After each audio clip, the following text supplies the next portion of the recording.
In a quiet town, hidden in the back of a small antique shop, an old clockmaker named Elias Grayson worked on his masterpiece. It was unlike any other, a pocket watch that did not just tell time, but controlled it. As he adjusted the final gear, the clock's hands spun wildly before freezing at precisely midnight. Elias felt a strange shift in the air. His heart pounded. Had he done it? Had he truly built a device that could alter time itself? Testing his creation, Elias twisted the dial backward, and suddenly, the shop transformed. His tools reversed their movements, gears unspun, and dust lifted back onto the shelves. His hands trembled. This was no ordinary clock. He had crafted something dangerous. Just as he was about to set it down, the doorbell jingled. A customer had arrived. But as Elias turned, his blood ran cold. The man before him had been dead for 10 years. Word of Elias's invention spread quickly. At first, it was whispered curiosity, then loud speculation. Some claimed it was magic, others called it a hoax, but the most dangerous ones saw it as a weapon. One evening, as Elias locked up his shop, he noticed a tall figure standing under the gas lamp across the street. The man did not move. He only watched. Elias knew then someone was coming for the timepiece. Days later, just after midnight, the shop's door burst open.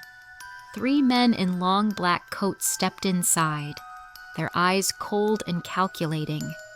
The leader, a man with silver-rimmed glasses, spoke first. "Mr. Grayson, we know what you've built. Hand it over." Elias's grip on the timepiece tightened.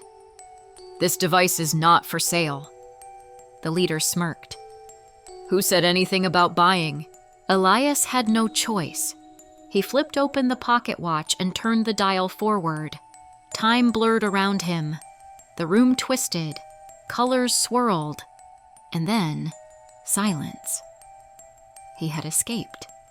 But the world around him was not the same. As the dizziness faded, Elias found himself standing in the middle of his town, or what remained of it. Buildings lay in rubble. The sky was choked with ash.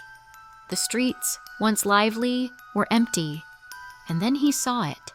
His own antique shop, collapsed, with a faded sign hanging by a single nail. A newspaper, half buried in dust, read, "Time's End, the war that should never have been." Elias realized the truth. His invention had caused this destruction. Somewhere in the timeline, someone had used it to manipulate events, leading to a future beyond repair. His heart ached, but he knew what had to be done. With shaking hands, he raised the timepiece and threw it against the cobblestone ground. A blinding light engulfed him. When Elias opened his eyes, he was back in his shop. The morning sun streamed through the window. The timepiece lay shattered at his feet, its magic gone. The men in black never came. The world outside bustled as normal. No ruins, no war. Elias sighed in relief. He had reset time, undoing everything. But as he swept away the broken gears, a single thought lingered. Had he truly destroyed it all? Or had the secret of time only just begun?